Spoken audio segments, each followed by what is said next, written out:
ለጥበብ ምን ያክል መስዋዕትነትን መክፈል ፈቃደኛ ናችሁ? ለበቀልስ? ለክብራችሁስ ቢሆን? ታዳሚውን ለማግኘት ብቻ ሳይሆን ተቀናቃኛችሁን ሙሉ ለሙሉ ለማጥፋት ምን ያክል ታስመስላላችሁ? እንኳን ደህና መጣችሁ። ዛሬ ክሪስቶፈር ኖላን በ2006 ከሰራቸው ምርጥ አእምሮን የሚያወዛግቡ አስደሳች የአስማት ፊልም እንመለከታለን። ዘ ፕሬስቲጅ። ይህ ስለ አስማት ብቻ የሆነ ፊልም አይደለም። ስለ ስግብግብነትና ሰዎችን ወደሚያስፈራ አስከፊ ደረጃዎች ለመምራት ስለሚያስችል አስፈሪ ሁኔታ የሚያትት ፊልም ነው። አብራችሁን ቆዩ።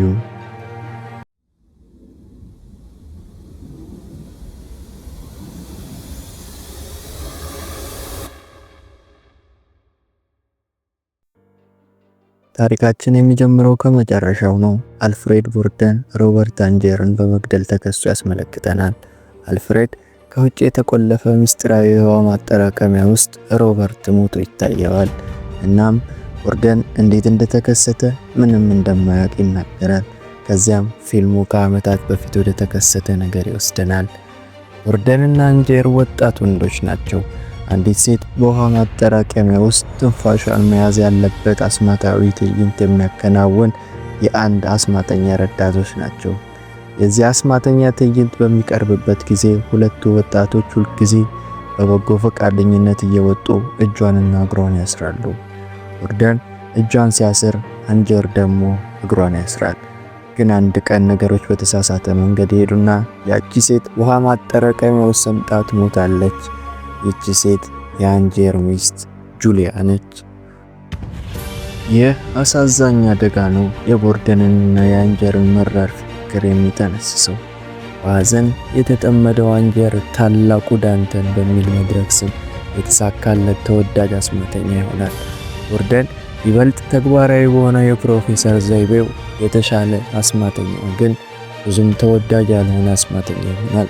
ፉክክራቸው ከሙያ ቅናት ግልጽ ወደሆነ አንዱን የማጥፋት ሁኔታ ይሸጋገራል። አንድ ቀን ቡርደን ጥይት የመያዝ አስማታዊ ትዕይንት እያቀረበ ያለበት ቦታ አንጀር ራሱን በመቀየር እንደ በጎ ፈቃደኛ በመውጣት የቡርደን ሁለት ጣቶች ላይ ይተኩስበታል። ቡርደን ደግሞ አንጀር ወፎቹን ጎጆቸው ውስጥ የመያዝ አስማታዊ ትዕይንቱን ያበላሽበታል። የፉክክራቸው ጦርነትም አንድ አስማታዊ ትዕይንት ላይ ይሆናል። የቡርደን ዋና ስራ የሆነው ትራንስፖርትድ ማን። ይህ ትዕይንት ቡርደን አንድ ካቢኔት ውስጥ በመግባት በትንሽ ሰከንድ ውስጥ ማዶ ካለው ሌላ ካቢኔት ወዲያውኑ እንደገና ይታያል። ይህ የማይቻል ነው እና አንጀር በቅናት እብድ ያደርገዋል። እንዴት እንደተሰራም ለማወቅ ጉጉት ያድርበታል። አንጀር በአዲሷ ረዳት ኦሊቪያ በመጨረሻም ቡርደንን እንድታስትና ሚስጥሮቹን እንድትሰርቅ በላካት ሴት እገዛ ዘዴውን ለማወቅ ይተጋል። አልፎ ተርፎም የቡርደንን አስማታዊ ትዕይንት አስመስሎ ለመስራት ጄራልድ ሩት የተባለ ሰካራም ተዋናይ ይቀጥራል። ነገር ግን የቡርደን አስማታዊ ትዕይንት የተለየና እውነተኛ ነው። ኦሊቪያ ቡርደን ለአንድ ቀን እንድታነብ የሰጣትን ሚስጥሮቹን ሁሉ የያዘውን ደብተር ለአንጀር ትሰጠዋለች። ነገር ግን ደብተሩ በተለምዶ በቀላሉ የማይነበብና አንድ ሚስጥራዊ ቃል ያስፈልገዋል። ይህን ቃል ለማግኘትም አንጀር የቡርደንን የሥራ ባልደረባውን ያግተውና ይህንን ሚስጥራዊ ቃል ሲነግረው ባልደረባውን እንደሚለቅ ይነግረዋል። ቡርደንም ቴስላ የሚል ቃል ይሰጠዋል። ይህ ቃል ሚስጥራዊ ቃል ነው ብሎ በማመን አንጀር ኒኮላ ቴስላን ለማግኘት ወደ ኮሎራዶ ይጓዛል። ይህ ፊልሙን ከድራማ ወደ ሳይንሳዊ ልቦለድ ይቀይረዋል። ቴስላ ከጊዜ በፊት የቀደመ አስማት የሚመስሉ እውነተኛ ተአምራትን እየፈጠረ ከቶማስ ኤዲሰን ጋር ባለው ፉክክር በገንዘብ የከሰረ ያለ ሰው ነው። አንጀር የቡርደንን የተሰረቁ ምስሎች በመስጠት ቴስላን ማሽኑን እንዲሰራ ይጠይቀዋል። ከብዙ መከራና ስህተት ብሎም ከብዙ በጀት ፍጀታ በኋላ ቴስላ ተሳክቶለት፣ ነገር ግን አንድ ችግር አለ። ማሽኑ ትራንስፖርትድ ማን የተባለውን አስማታዊ ትዕይንት ለመስራት አይሆንም። ማሽኑ ነገሮችን ተመሳሳይ ወይም ኮፒውን ነው የሚፈጥረው። አንጀር በመጀመሪያ የራሱን ኮፍያ አውልቆ ሲሞክር ሌላ ተመሳሳይ ኮፍያ ይፈጥራል። እናም ማሽኑ ይሰራል፣ ዋጋው ግን የማይቀመስ ነው። ወደ ለንደን በመመለስ አንጀር ዘሪል ትራንስፖርትድ ሜን በሚል አዲስ ቅጽል ስም አዲስ ትርኢት ይጀምራል። ዘዴው አስደናቂ ነው። በማሽኑ ላይ ይቆማል። ከዛም ኤሌክትሪክ በላዩ ላይ ሲያልፍ ወዲያውኑ በቲያትር በረንዳ ላይ እንደገና ይታያል። ከዛም ታዳሚው በደስታ ይጮሃል። በዝግጅቱ ላይ የታደሙት ታዳሚዎች ግን አንድ ያላስተዋሉት ነገር አለ። እያንዳንዱ ምሽት ባልኮኒ ውስጥ የአንጀር ተመሳሳይ ይፈጠራል። እናም ከመድረኩ ስር ወደ ተደበቀ የውሃ ታንክ ወርዶ ይሰምጣል። ነገር ግን አንጀር ለዚህ ትዕይንት ሲል ራሱን ከቀን ወደ ቀን እየገደለ ነው። ይህ በእንዲህ እንዳለ የቦርደን ሕይወት እየተበላሸ ነው። እሱ የተለያዩ ተቃርኖችና ግራ የሚያጋቡ ባህሪያት ያሉት ሰው ነው። አንድ ቀን ሚስቱን ሳራን በጣም ይወዳታል። በቀጣይ ቀን ደግሞ ፍቅሩ ይቀንስና ይርቃታል። ሴት ልጃቸውን የሱ ልጅ እያለ ነው የሚጠራት፣ የኛ ልጅ አይልም። በሌላ ቀን ደግሞ ኦሊቪያን የሚወድ ይመስላል። ከዛ ደግሞ በጣም የሚጠላታል። ይህ የቦርደን ያልተጨበጠ ባህሪ ሚስቱ ሳራን ራሷን እንድታጠፋ ያደርጋታል።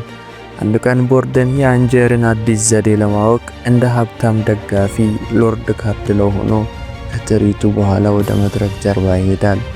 ግን ይህ ወጥመድ ነው።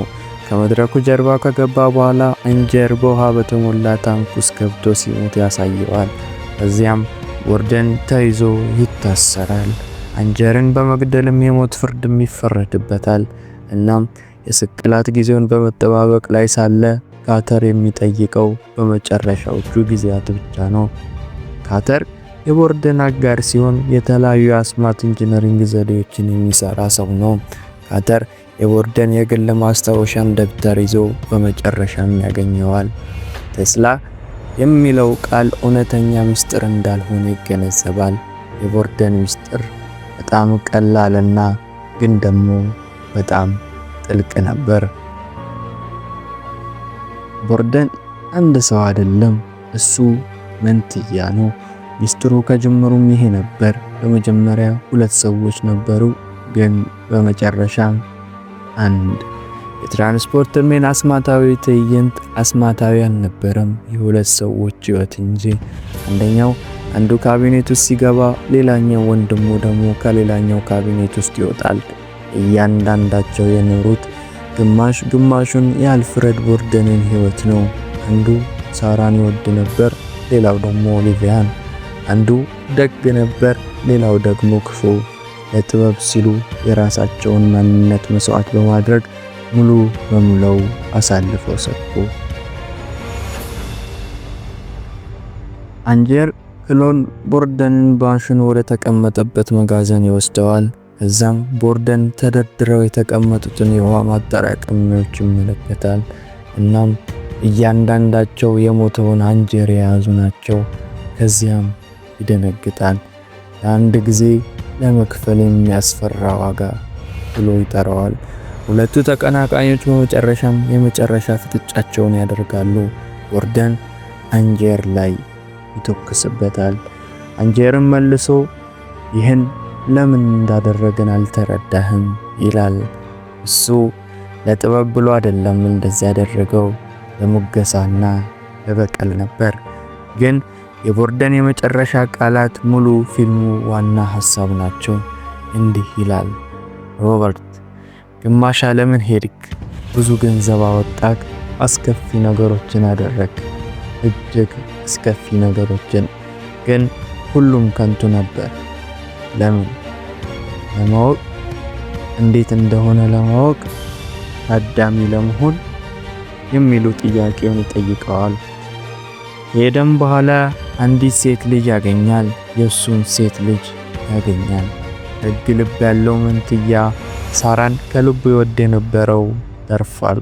እሱ ከልጁ ጋር እውነተኛ ሕይወትን መኖር ይጀምራል።